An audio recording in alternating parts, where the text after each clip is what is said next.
Bom, pessoal, agora boa tarde já, né? Tá todo mundo. A gente estava no bom dia, agora já estamos no boa tarde. Vamos lá. Muito legal esse trabalho de vocês, de verdade, quem está de fora, eu estou vendo, conhecendo melhor agora o trabalho de vocês. Muita responsabilidade. E até agora nós falamos em vertical, segurança, primeiros socorros e áreas remotas. Nós vamos falar agora de como vocês chegam na base das torres, tá? Falamos muito, já bateu muito no planejamento e segurança. Então, planejamento é a base de tudo, eu diria assim, no nosso dia a dia. Bom, nós vamos falar alguns temas aqui. Conceitos de direção preventiva, defensiva e corretiva. Depois nós vamos falar fatores de risco, situações adversas, distâncias de segurança e nós vamos dar uma pincelada em técnica de condução fora de estrada, para veículos 4x2 e 4x4, porque são muito próximas, tá? Então vamos lá. Primeiro, o que nos interessa aqui, deixa eu ver se eu acho o... Não. O que nos interessa aqui, esse segundo parágrafo, é a proficiência no segmento off-road. Com esses pouco mais de 1 milhão de quilômetros que eu tenho rodados aí pela América do Sul, em expedições, hoje nosso trabalho é promover expedições de veículos 4x4 por toda a América do Sul. Turismo, quer dizer, então São Pedro do Atacama, Ushuaia, Amazônia, Pantanal, alguns destinos no Brasil e América do Sul. E promover treinamentos de técnica de condução de veículos 4x4 e 4x2, em situações fora de estrada. Direção preventiva, defensiva e corretiva. Na verdade, vocês vão entender que os três conceitos... Os três conceitos estão muito próximos, estão interligados, tá?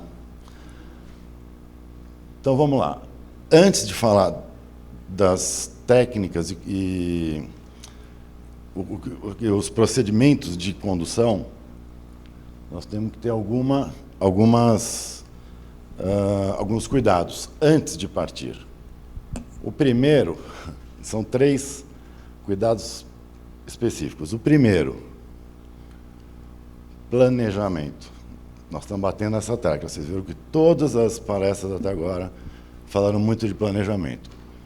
O planejamento, quando você vai fazer uma viagem, você vai para uma torre, eu imagino que vocês têm torres que vocês ficam fora de casa uma semana, 2, 3 dias, uma semana. Isso exige um planejamento. Então, sempre saber, obviamente, qual é o destino. Depois do destino, qual é o trajeto, por onde que você vai, qual é o melhor caminho. Hoje existem algumas ferramentas. A mais conhecida, vocês viram o Amaury falando, na montanha, é GPS. Tá? Porque não existem aplicativos para isso. O GPS é um instrumento de navegação muito preciso. Então, não sei se vocês usam GPS, eu acho que a maioria deve ser aplicativos, né? Mas o GPS, existe GPS que a gente fala que são roteáveis, quer dizer, você põe o teu trajeto nele, você grava o trajeto, grava os pontos, os pontos onde você vai passar, você grava nele, você gera um arquivo, guarda esse arquivo, numa próxima viagem para o mesmo lugar, você coloca de novo no teu GPS e você já tem aqueles pontos pré-programados. Tem os aplicativos hoje, né? Tem N aplicativos, quer dizer, Waze, Google Maps, Wikiloc, enfim. E sempre bom ter o tal do mapinha impresso. Tá? O mapa impresso é aquele que não erra. Não é tão preciso, obviamente, mas você tem uma noção de localização se eventualmente você teve um problema, acabou a bateria, quebrou o celular, alguma coisa assim. Tem informação. No planejamento, tem que ter informação sobre as condições da via. É estrada de terra, não é estrada de chão, é fora de estrada, é asfalto, está em construção, pare e siga.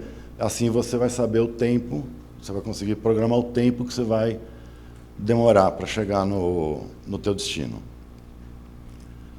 Clima. A gente fala tempo, mas o tempo é o clima aqui. Se é uma época de chuva, se você vai pegar a estrada de terra, enfim, a época de chuva, normalmente até o asfalto prejudica. O caminhão muito pesado, faz muito buraco e tal. Então, saber o momento que você vai. No teu trajeto, se você tem postos de apoio e abastecimento, quer dizer, você vai num restaurante, um posto de apoio, eventualmente você precisa almoçar, você precisa usar um toalete, você precisa abastecer. Saber se você vai até uma torre, dependendo da distância, se o teu combustível é suficiente para ir e voltar até o posto novamente. Tá? Documentação pessoal e do veículo, isso é meio óbvio, mas está sempre em dia. Hoje, muita coisa você tem no celular, mas ter eles impressos também é importante. E outra coisa que é importantíssima, principalmente para vocês que viajam com ferramentas e equipamentos pesados. Bagagem. Bagagem não é só a malinha de mão que a gente põe ali. A bagagem de vocês são ferramentas, imagino que pesadas, caixas de ferramentas pesadas. Elas têm que estar muito bem acondicionadas. Muitos acidentes, que seriam acidentes bobagens, vamos dizer, tornam-se graves ou gravíssimos porque a bagagem machucou as pessoas que estão dentro do carro. Tá? Então, nós vamos voltar a falar de bagagem mais para frente, de acondicionamento de bagagem. E, obviamente, se vocês forem passar, não forem e vai e volta no mesmo dia, vocês vão ter que ter uma hospedagem para ficar, um lugar onde vocês vão se hospedar. Bom, então, planejamento, antes de partir, é o primeiro item que a gente tem que se preocupar. E olha o que tem de itens para um planejamento. Parece bobagem. Manutenção do veículo. Vamos lá, 2 tipos de manutenção, basicamente. Preventiva e corretiva. A preventiva é aquela que a gente segue a programação da montadora. Eles fizeram um produto, então te entregaram um produto, te venderam um produto. Agora, esse produto exige uma manutenção. Você está utilizando, como todos os equipamentos de segurança, os EPIs, tudo que movimenta tem um desgaste. Então, existem peças que devem ser substituídas num determinado período ou quilometragem. Tá? Seguindo o plano de manutenção do teu veículo por concessionária, quer dizer, por montadora, dificilmente você vai ficar na mão, você vai ter um problema na estrada. Tá? Para vocês terem uma ideia, os acidentes de trânsito, mais de 60% são causados por falhas humanas. Quase 30% são causados por falha mecânica. São os 3 motivos. E menos de 10% por condições da via. Então, você vê que a manutenção do veículo é extremamente importante. Responsável por praticamente quase 30% dos acidentes. E o terceiro, antes de partir, ergonomia. Você está sentado, posicionado, bem posicionado, quero dizer assim, você está confortável, você tem que estar numa situação, então vamos lá. As mãos do volante levemente flexionadas, tua coxa paralela ao assoalho do carro, tá? A inclinação, olha essas 2 pessoas aqui, ó. Assim, ela não tem agilidade para num desvio, numa situação de risco. E aquela nem alcança o pé no freio, se precisar. A outra lá está assim, né? Então, a ergonomia é extremamente importante. Tá legal? Então vamos lá. A gente está falando a gente está fazendo uma palestra de direção preventiva. Por que que a gente fala na preventiva bastante? Porque, vamos lá. A direção preventiva é onde você se antecipa às situações de risco, tá? Você prevê. Se todos os condutores, os motoristas, tivessem essa reação de estar sempre prevendo situações, quer dizer, você está vindo numa via, você viu que um veículo encostou, provavelmente aquele motorista vai abrir a porta para sair do veículo. Então você já segura um pouco, desvia, olha já no retrovisor se você tem condição de desviar dessa porta aberta, enfim. Direção defensiva. Mesmo tendo a direção preventiva, invariavelmente a gente vai se envolver numa situação de risco. Então, a direção defensiva, o que é? É você ter o conhecimento de toda a situação para saber como sair com segurança dessa situação de risco. Tá? Isso não necessariamente uma falha humana, mas pode ser numa curva, você pegou uma mancha de óleo, teu carro escorregou. Como agir numa situação dessa? E a direção corretiva, que são ações que devem ser tomadas após uma ocorrência. Pode ser um acidente, mas pode ser um simples pneu furado. Que ações devemos tomar em cada situação dessa? Tá? Bom, a preventiva a gente já sabe que ela é prever situações, se anteceder a situações de risco. Tá? Vamos conhecer os princípios básicos da direção defensiva agora. Primeiro, conhecimento. Conhecimento do quê? Você precisa conhecer os recursos que o teu veículo oferece. Você precisa saber em que momento utilizar os recursos que o teu veículo oferece. Tá? Conhecimento das leis de trânsito. Se você tem conhecimento das leis de trânsito e segue as leis de trânsito, tenho certeza que ninguém aqui leva multa, né? Porque todo mundo é... Tem alguém que já me falou aí que... Mas, então, conhecendo as leis de trânsito e conhecendo os recursos do teu veículo, você vai ter uma direção muito mais segura, tá? E na hora da defensiva, você vai saber se sair melhor. Atenção. Existem 3 tipos de atenção que a gente deve ter no trânsito. A correta é a difusa. O que é a difusa? Você está dirigindo, você está olhando nos 3 retrovisores, na verdade, os 2 laterais, o central.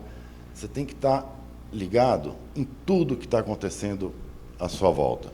Não importa se é só na área urbana, não importa se é em estrada de chão, né, de terra, no off-road, que a gente costuma dizer, mas é essa atenção que a gente deve ter. Tá? A outra atenção é fixa, é aquela pessoa, igual aquela foto da ergonomia, que a pessoa estava assim, não olha nem no retrovisor, ela não sabe, se vem uma moto, uma bicicleta no trânsito, essa pessoa não está vendo. O risco dela causar um acidente é muito grande. E atenção dispersa. Esse é aquele que não presta atenção em nada. Vai batendo papo, celular, fica mexendo no som. Isso, ontem, eu moro no interior de São Paulo, e estava vindo na estrada, é impressionante a quantidade de gente que está operando o celular e o carro, assim, mudando de... Mas muda mesmo, sai da... Acho que vocês já viveram isso, alguma vez você vai olhar, poxa vida, está no celular. Então, essa aqui eu acho que é a pior de todas, é o que a gente tem que tomar muito... Porque quando você é um motorista habilidoso, você tem uma visão, uma atenção difusa, você até percebe quando a pessoa não tem habilidade, quando a pessoa imperícia, que fala, não tem perícia na direção. Você espera, nossa, essa aí tá meio, já vou tomar mais cuidado. Agora, a visão dispersa, a atenção dispersa, quer dizer, quando a pessoa está na estrada, você acha que está ok, a hora que você vê ela vem para cima, para a tua faixa, invade tua faixa, essa é a mais perigosa de todas. Bom, vamos lá. Habilidade. A habilidade, na verdade, ela é adquirida com o tempo de habilitação, com o tempo de direção. Quanto mais você dirigir, mais você vai ser habilidoso, tá? Previsão, como a gente falou, a direção preventiva, você está sempre se antecedendo a alguma situação de risco. Você está prevendo o que pode acontecer. E decisão, aí sim, é a sua reação na hora de um perigo, na hora de uma situação de risco. Tranquilo? Direção corretiva. Bom, primeiro elemento, manter a calma. Aconteceu alguma coisa? Volto no mesmo exemplo. Pode ser um pneu furado, pode ser um acidente. Primeira coisa, respira fundo, analisa a situação, vê se você está numa via, numa curva, uma via expressa, uma rua tranquila, enfim, para não piorar a situação. Tá? Então, mantenha a calma. Esse controle emocional, vocês viram que tem que ter lá na Palestra do Amaury, na montanha, 8, 10 dias dormindo, você tem que ter um controle emocional muito grande. Num momento de euforia, né, de adrenalina, a gente tem que tentar manter a calma. Depois que você falou, bom, então analisou a situação, sinalizar o local. Primeira coisa que tem que fazer, sinalizar para que não venha um outro veículo e piore a situação, tá?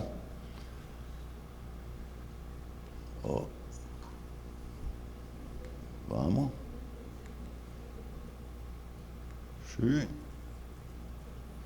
Tá achando ruim aqui, ó. Vou voltar.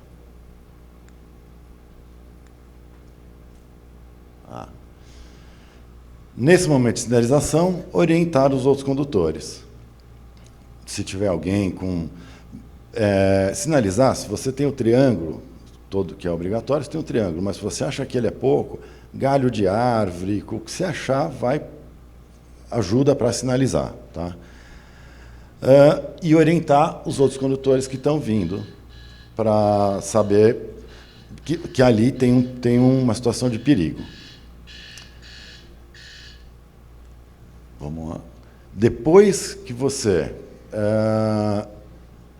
sinalizou, orientou os condutores, está tudo, a situação está controlada, o perigo não vai mais piorar a situação, aí sim nós vamos prestar auxílio a eventuais vítimas. Cadê? O que eu estou fazendo aqui?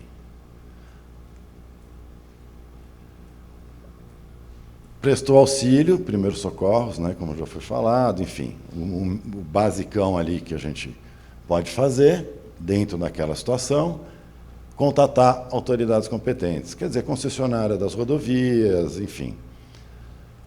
E solicitar suporte administrador, quer dizer, avisar o Polícia Federal, 191, aí você tem todos aqueles números e avisar as autoridades. Depois, solicitar suporte à administradora da via. Ou diretamente à via, que eles informam, dependendo da concessionária, eles mesmos já informam vamos dizer, o policiamento do lugar. Tá? Bom, vamos lá. Fatores de risco. Agora, o Fernando falou bastante deles. São 3 fatores de riscos. Primeiro, a negligência. O que é a negligência? Você ter o conhecimento e não aplicar. Você sabe que teu carro precisa de uma manutenção. Você sabe que o pneu do teu carro está ficando liso, está gasto. Mas você acaba, depois eu troco. Num dia que estiver chovendo, você está sem aderência. Tá? Então, isso nós vamos considerar como negligência. Outro fator, imprudência. Imprudência a pessoa também sabe fazer, só que ele se antecipa, ele vai para cima, quer dizer, ultrapassar em faixa contínua, excesso de velocidade, cruzar um semáforo vermelho, tudo isso é imprudência.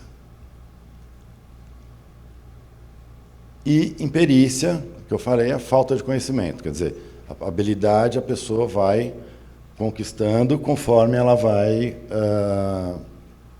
conduzindo o veículo. Obviamente, cada dia melhor. Então, a imperícia, normalmente, são os recém-habilitados, tá? Que não têm habilidade suficiente. Situações adversas. Existem várias, na verdade. Vamos começar. Iluminação. Iluminação, não só a iluminação da via, iluminação de veículo que vem no sentido oposto, tá? Isso ofusca muito a vista. O que deve ser feito? O sujeito está vindo no sentido oposto, uma rodovia de mão dupla, com um farol alto. Você dá um alerta, mas dá um pisca, avisa. Guerra de farol é pior que... Porque quando ele está vindo com o farol alto, está atrapalhando, você não está enxergando. Se começar a guerra, os dois não vão enxergar. Então, o risco é muito maior. Então, se a pessoa veio, você deu um sinal de luz, ele não abaixou, começa a se guiar pela faixa divisória, aqui, pela faixa lateral da pista. Olha para ela assim, tenta pôr a mão, até se for o caso, e vai se dirigindo pela faixa divisória. Outra iluminação que é perigosíssima, a gente não dá muita bola, mas é o chamado lusco-fusco. É o amanhecer do dia e o anoitecer. Esse momento, a nossa pupila ainda está se ajustando a quantidade de luz. E é a hora que atrapalha bastante. Pôr do sol, então, se tiver o sol na tua frente, tomar bastante cuidado. Tá?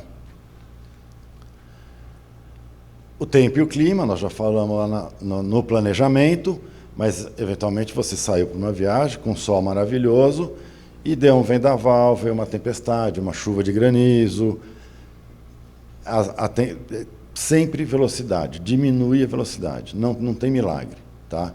Você pegou aquela névoa na estrada, mesmo que seja um incêndio, queimada, não ligue o pisca-alerta. O alerta é para veículo parado. Quando você está em movimento, você não deve acionar o alerta. Você deve diminuir a velocidade, manter as luzes acesas, mas não parar o carro. Porque se você para, você pode até diminuir. Todo mundo que entrar numa cortina de fumaça ou numa neblina vai diminuir a velocidade. Porque às vezes você não consegue enxergar daqui na parede ali. É muito próximo. Então está todo mundo devagar, ok. Agora, tem muita gente que anda devagar, só que liga o alerta. O alerta é para veículo parado, não é para veículo em movimento. Tá? Isso é importante. Condição das vias é uma outra situação adversa, porque é buraco, poça d'água, enfim, má sinalização, curva mal projetada. Curva, você fala, tem uma curva aqui que é negativa, legal, essa aqui está gostosa. Essa outra aqui é positiva, quer dizer, existe uma força centrífuga que está sempre jogando para fora, lado de fora da curva, certo? A via pode ter uma falha dessa. Trânsito, uma outra situação diversa. O que é o trânsito? A rua sem nenhum carro, sem pedestre, sem ninguém, não oferece perigo nenhum. A partir do momento que você põe um carro, esse carro é conduzido por um ser humano, por uma pessoa. Quem faz o trânsito, na verdade, quem que é? São os veículos todos, eu digo, carro, moto, caminhão, ônibus, bicicleta é considerado veículo, todo mundo que está trafegando numa via. Pedestres e os seres humanos que estão conduzindo esses veículos. Tá? Então, a condição adversa do trânsito, o que é? Se tem lá um condutor imprudente, imperito, ou em qualquer situação que todo mundo já viveu um dia alguma coisa parecida no trânsito. Veículos com más condições de uso é uma outra situação diversa. A gente falou da manutenção preventiva e da corretiva. Quer dizer, quem não dá bola para preventiva acaba correndo risco e colocando outras pessoas em risco por falta de manutenção. Falta de iluminação, o que eu falei, o pneu gasto, enfim. Passageiros. Acho que vocês devem também viajar bastante junto. Quando vocês vão fazer um trabalho numa torre, vocês vão em 2, 3, 4 pessoas dentro de um carro. O passageiro é responsável por uma condução segura. É muito responsável. Primeiro, barulheira, fala alto, som alto dentro do carro. Isso atrapalha o condutor. Atrapalha o pessoal que está lá, tem que estar com aquela visão difusa, né, que a gente falou antes. Ele tem que ter a visão difusa, mas o passageiro, se começar a falar muito alto, gritaria dentro do carro, contar piada, tá, vocês estão atrapalhando o motorista. Tá? Então, o passageiro também é responsável. É uma situação adversa. Oh. Vamos lá. Não, é para lá? Estou aprendendo. O condutor. Situação adversa do condutor.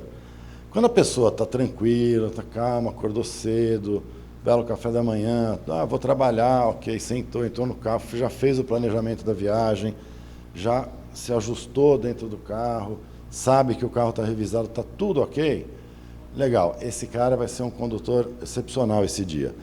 O condutor, ele tem que ser gentil também, além do que. Essa gentileza, essa coisa que o trânsito gera na gente, enfiar o carro, querer... Gente, isso só atrapalha. O risco aumenta muito, isso aumenta muito o risco de um acidente. Tá? Outra coisa, é o condutor estar sob efeito de drogas, qualquer droga psicotrópica. Não necessariamente droga ilícita, mas eu digo algum remédio para dormir, remédio para acordar, remédio... Existem todos os tipos de droga. Então, essa é uma outra situação adversa, que gera um risco absurdo. Euforia. Euforia, essa adrenalina, tanto pode ser porque se uma pessoa ganhou na loteria, gente, não deixa essa pessoa dirigir o carro. Parece brincadeira, mas a euforia é tão grande. Eu estou usando um exemplo que é 1 em 1 milhão, né? Ou alguns milhões. Ou mesmo se essa pessoa perdeu um ente querido, tem que ir levar para um hospital. É um momento tão tenso que essa pessoa não tem condição de dirigir. Então, leve essa pessoa até onde ela deve ir. Seja ao banco para pegar o dinheiro dela, ou seja ao hospital para ver uma pessoa que não está passando bem. E aí, de novo, a bagagem, carga e bagagem. Isso, a gente fala que é a situação diversa. Vou repetir, porque vocês que andam em 2, 3, 4 pessoas no carro com muita ferramenta, essa é amarrar mesmo, prender as coisas dentro do carro. Prende, mesmo, claro, o carro é um sedã, na teoria você está um pouco mais protegido. Mas tem o banco ali, dependendo do acidente, a tua ferramenta vai varar o banco. Se é um hatch, enfim, depende do carro, caminhonete, cada carro... Oi? O Celta. Então, o Celta... Não, tem que acondicionar. Toda a ferramenta, equipamento pesado, pontiagudo, atrás, no porta-mala e preso. Tá? Uma mala de roupa, alguma coisa, você quer colocar ali atrás do banco encaixadinho, melhor. Mas não deixa coisa solta dentro do carro. Tá? Não deixem coisas soltas dentro do carro. Bom, situações adversas, é isso. Procedimento em curvas. Curva parece uma coisa muito fácil de fazer, né? Andar na reta, quer dizer, se saiu primeira, segunda, terceira marcha, tranquilo. Pô, estou indo ali, estou conduzindo o meu veículo, ótimo, tudo ok. Eu entrei numa curva. Toda curva é perigosa. Agora, quais são os procedimentos que a gente tem que fazer numa curva? 3, basicamente. Primeiro, respeitar a velocidade. Se existe uma placa 40 por hora, 60 por hora, 80 por hora, respeite, porque algum engenheiro fez esse cálculo e definiu de que aquela curva, para um carro, e os estudos certamente são feitos com carros em boas condições de uso. Se ele definiu que a curva é 60 por hora, é porque ela é a 60 por hora. Tá? Quando você entrar numa curva, você está vindo e está... Bom, comecei a fazer minha curva aqui para a esquerda, ok. É movimento suave e contínuo. Por que é suave? Você vai fazer uma curva. Tem gente que faz 3, 4 curvas dentro de uma só. Né? Se o cara vê, o carro fica... Você perde aderência, é desconfortável, você aumenta muito o risco de você se perder numa curva. Então, curva é movimento contínuo e suave. Vocês vão ver, vocês vão reparar daqui para frente, na próxima curva, vocês vão querer fazer um movimento só. Essa é a maneira correta de fazer a curva. Tá? E a aceleração? Então, se você entrou na curva na velocidade correta, você chegou da metade para o final da curva, você já pode ir retomando a tua velocidade. Tá? Gradativamente, até que no final da curva você vai sair quase que já na velocidade que você estava na via anteriormente. Tá legal?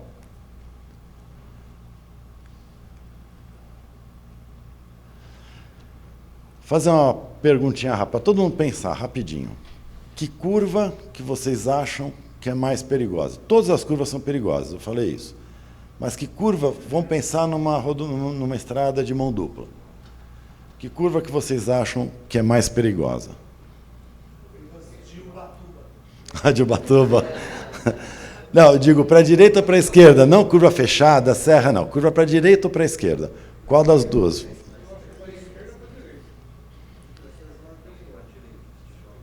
Da esquerda para a direita. Vamos lembrar? Vamos lá. Essa é a imagem do Lugão, ele é um instrutor do SESC, do Senat. O cara é muito bom também. Bom, se você falou que a curva...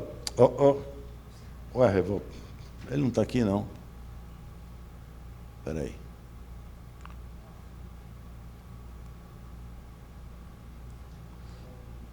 Olha o Lugão aí, mas não é ele que eu quero. Não está lá aquele... Bom, vamos deixar ele explicar então, já que é ele que está aí. Mas está sem áudio, né, Luciano?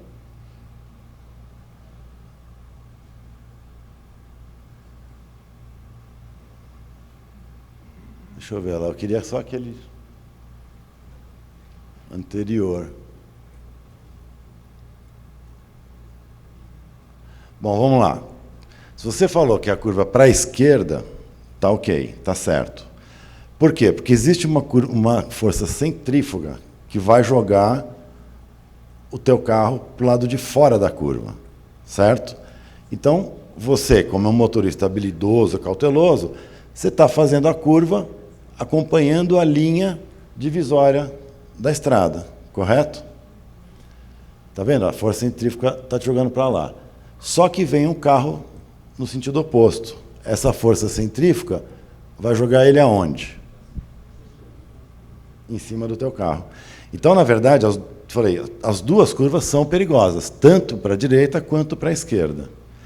A diferença é que você tem um fator a mais de risco quando você está fazendo uma curva para a esquerda numa rodovia de mão dupla, que é o carro que está vindo do lado oposto.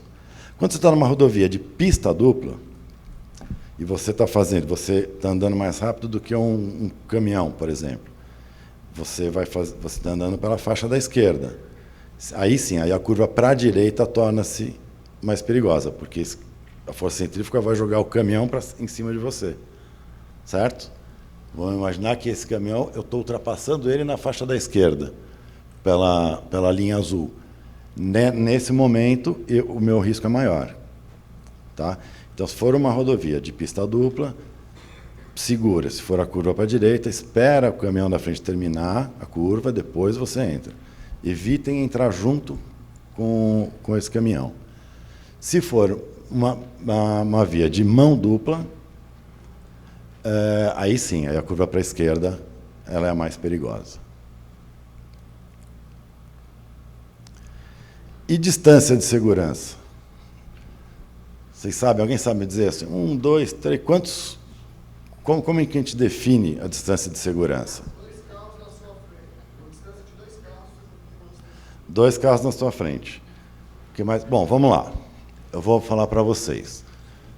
São 2 carros, eles têm que ter uma distância entre um e o outro para que você tenha tempo de frenagem, certo? Essa distância nós vamos definir como distância de segmento. A distância que a gente tem entre um veículo e outro, numa rodovia. Você não vai usar toda a distância de segmento para fazer a tua parada. Você tem aí... Opa, é lá? Estou falando. Uma distância de parada. Tá? Então, para que você, se eventualmente esse carro parou, você tem que parar antes dele. Certo? Então, essa é a distância de parada. A distância de parada é dividida entre distância de reação, é o momento que você percebe o risco e vai acionar o pedal do freio do teu carro, e a distância de frenagem. Depois que você acionou o pedal de freio, o tempo que o teu carro precisa para parar. Tá? Então, essa distância toda a gente não vai medir em metros. Você pode até depois trazer para metros, mas é por tempo. Tá? Qual o tempo mínimo? Estou falando uma via asfalto, uma via com boas condições de frenagem e um carro em boas condições. Tá? São 2 segundos. 2 segundos é o mínimo que a gente precisa para ter a distância de segmento. É o mínimo que a gente precisa para ter a distância de segmento. A distância de segmento, então, de novo, é a distância que você precisa para reagir e parar teu carro antes de colidir com o carro da frente. Como que eu vou calcular? Vou andar com um cronômetro? Como que eu vou saber se eu estou a 2 segundos do veículo da frente? Marca uma mancha na estrada, uma sombra, uma placa de sinalização. Você está vindo na estrada, o carro passou. Você vai falar assim, ó, você nunca mais vai esquecer. Abrintel 1, Abrintel 2. Vocês nunca mais vão esquecer. Pronto, você está a 2 segundos. Aí você passa. Então, o veículo passou numa placa de identificação, você está vindo atrás dele, Abrintel 1, Abrintel 2. Pode marcar, deu 2 segundos. É a hora que você vai passar nessa placa. Acabou. Vocês não esquecem mais qual é a distância de segmento que vocês devem ter do carro da frente. Bom, de direção defensiva, preventiva e corretiva, depois nós vamos ter os minutinhos para vocês fazerem umas perguntas. Vamos falar de condução fora de estrada. Alguém tem noção do tamanho da malha viária do Brasil? Quantos quilômetros de vias nós temos no Brasil? Vamos lá. Eita. 1.720.000 quilômetros de vias nós temos no Brasil. Agora, desses 1.720.000 quilômetros, quantos quilômetros são asfaltados? Metade? 30%. Vamos lá. Olha lá, quer ver? Aqui já falou, né?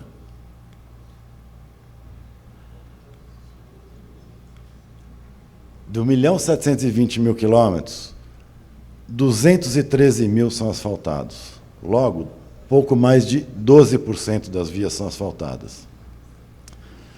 78% são pavimentadas, não pavimentadas, e planejadas os outros 9%. Eu estou dizendo isso por quê? Porque a gente vive num país essencialmente fora de estrada, que as vias são, a gente costuma dizer, essencialmente off-road. Por isso, então, nós vamos falar um pouco agora sobre condução fora de estrada. Vamos lá. Por uma condução segura, primeiro conhecer seu veículo. Conhecer o seu veículo, não só os recursos que ele oferece, é conhecer as características do seu veículo. Altura mínima. Qual que é a altura que o meu carro tem do solo? Porque se você está numa situação fora de estrada, pode ter uma pedra. Você tem que saber se teu carro passa por cima dela ou não. Ângulo de entrada, a gente fala que é a capacidade que ele tem de atacar, ângulo de entrada ou ângulo de ataque, de acessar a um obstáculo, um barranco, uma lombada, alguma coisa, você não vai bater na frente. Ângulo de saída é a traseira do veículo. O vão central é a capacidade que ele tem de transpor um cume, por exemplo, uma curva de nível. Vocês devem entrar em lugares aí mais inóspitos assim, que oferecem esse tipo de... E a terceira situação é a leitura do piso. A terceira atenção que a gente tem que ter, o cuidado que a gente tem que ter. Leitura do piso é imaginar o que vai acontecer quando você entrar naquela situação. Então, se você tem um atoleiro, um areião, uma descida muito íngreme, uma subida muito íngreme, molhada. Bom, aqui é descida muito íngreme e molhada. Como que eu vou reagir nessa situação? A hora que eu entrar, meu carro vai tender a escorregar para a esquerda, para a direita, o que vai acontecer? Então, essa é a leitura que a gente deve fazer. Você tendo essas três atenções, quer dizer, você conhecendo o teu veículo, respeitando a velocidade, obviamente na terra a velocidade é muito mais baixa do que no asfalto, e fazendo essa leitura do piso, certamente vocês vão ter sucesso para transpor um obstáculo na situação fora de estrada. Então vamos lá, condições fora de estrada. Como que eu vou conduzir meu veículo numa areia? Areião. Duna eu acho que é mais difícil vocês terem que chegar, mas principalmente com o veículo 4x2, mas a areia, por exemplo, você vai para o Mato Grosso, lá perto do Pantanal, tem muito areião, né? Maranhão, enfim, Ceará, às vezes a torre está lá no lugar que você tem que chegar. Areião é o seguinte, você vai manter a velocidade para conseguir superar, você vai meio que flutuar em cima do areião. Então, é uma velocidade suficiente para o carro não afundar, mas também não tão alta para você não perder o controle, obviamente. Então, você tem que dimensionar muito essa condução na areia. Evitar parar naquela areia mais fofa, que se você tiver que parar por qualquer motivo, quando você tiver que sair, vai tirando o pé da embreagem quase sem acelerar. Se for um carro automático, acelerar muito devagar, para o pneu não patinar e não cavocar a areia. Tá? Se percebeu que o carro tentou sair, patinou, para. Não deixa ele encostar ao fundo, não deixa ele patinar tanto que ele vai cavar. E na areia é muito fácil isso acontecer. Você vai lá na frente, tira a areia que está na frente do teu carro, do pneu, pega o tapetinho de borracha. Existem pranchas para desotolamento, existem outros equipamentos, mas se você está no meio do areião, não tem nada, pega o tapete do teu carro, tapetinho de borracha, põe na frente do pneu, que ali você vai ter um mínimo de tração e vai ganhando velocidade aos poucos. A hora que começou a se movimentar, você vai ganhando velocidade. E pedra. Situações de pedra, você tem que ir muito devagar, porque pedra é irregular, normalmente elas estão soltas. Se vê que tem uma pedra muito grande e você que conhece o teu carro, você sabe que meu carro não tem capacidade, não tem altura mínima para transpor essa pedra, você vai passar com pneu em cima dela. Você para, e segue viagem. Tá? Pedrisco. A gente fala que esse é onde acontece a maioria dos acidentes. Pega pedrisco ou saibro, não sei se alguém já andou fora do Brasil, rípio, que parece uma brita, assim, Argentina, Chile, enfim. Essa é a situação que mais tem acidente, porque ele passa para a gente uma falsa segurança. Você pega a plantação, eu viajo bastante, por aí, agora a gente veio do Tocantins, Goiás, você entra naquelas estradas de terra, mas é um tapete, assim, liso. Por quê? Porque vai começar a colheita da soja, então eles arrumaram as estradas que estão para aquelas carretas que saem com 30, 40 toneladas, elas têm que chegar na fazenda e voltar para a estrada, para o escoamento da soja. Então, essas estradas estão um tapete, é uma delícia de andar. Só que elas transmitem a falsa segurança. Por que falsa? Porque o pneu, existe um pedrisco ali em cima, né? A gente fala um saibro. O teu carro, você perde muita aderência, muita aderência. Então, nesse tipo de condição, você evitar desvios muito bruscos, e isso acontece porque os animais saem do meio da soja, tá? Vai acabar atropelando o animal. Então, evitar freadas bruscas, arrancadas bruscas e desvio muito brusco, tá? E manter a velocidade compatível. 30, dá para andar 80 por hora? Se for um carro de competição, 100 por hora. O pessoal do rally, a gente tem algumas participações no Rally dos Sertões, os carros de ponta andam a 180, 200 km por hora numa via dessa. Mas é carro preparado, piloto treinado. A gente que é motorista, condutor do dia a dia, tem que ser cauteloso, tá? Esse realmente é o que mais engana. Lama. Você está indo, está chegando na sua torre, tem um atoleiro, né? Até acho que o Fernando estava falando, não, o Fabrício estava falando, eventualmente a ambulância, o SAMU não vai chegar lá no pé da torre. Como você vai transpor esse atoleiro? Tem uma coisa que é muito legal, todo mundo acha lindo, vim correndo e faz aquele splash, né? Isso aí é bonito para foto. Tecnicamente, esquece. Para transpor um atoleiro, você chega devagar nele, você vai ganhar velocidade dentro dele, porque aí você consegue controlar. Claro, não é que você para, engata primeiro, mas você vem numa velocidade muito baixa, na hora que você perceber que o eixo dianteiro do teu carro está dentro do atoleiro, é como transpor água também. Aí você vai acelerar e ganhar velocidade. Tá indo, tá ok, percebeu que está perdendo velocidade, que o carro está começando a agarrar, faz um movimento 10 para as 2 no volante. 10 para as 2.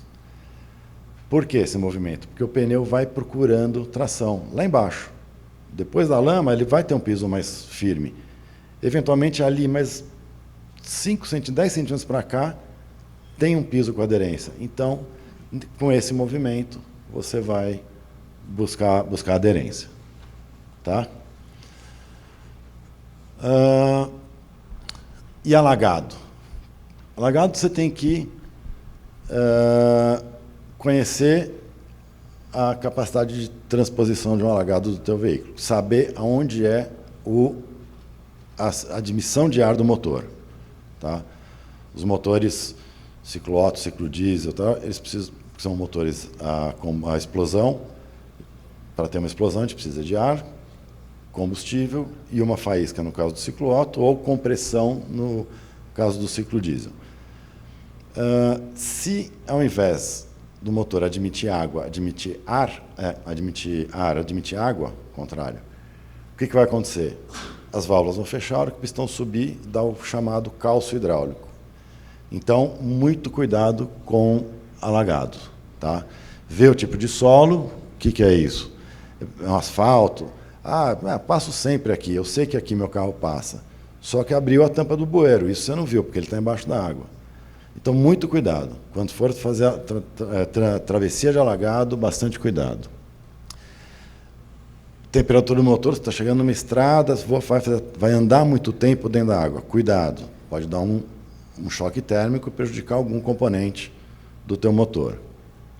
Outra coisa que não se dá bem com água são os componentes eletrônicos do carro.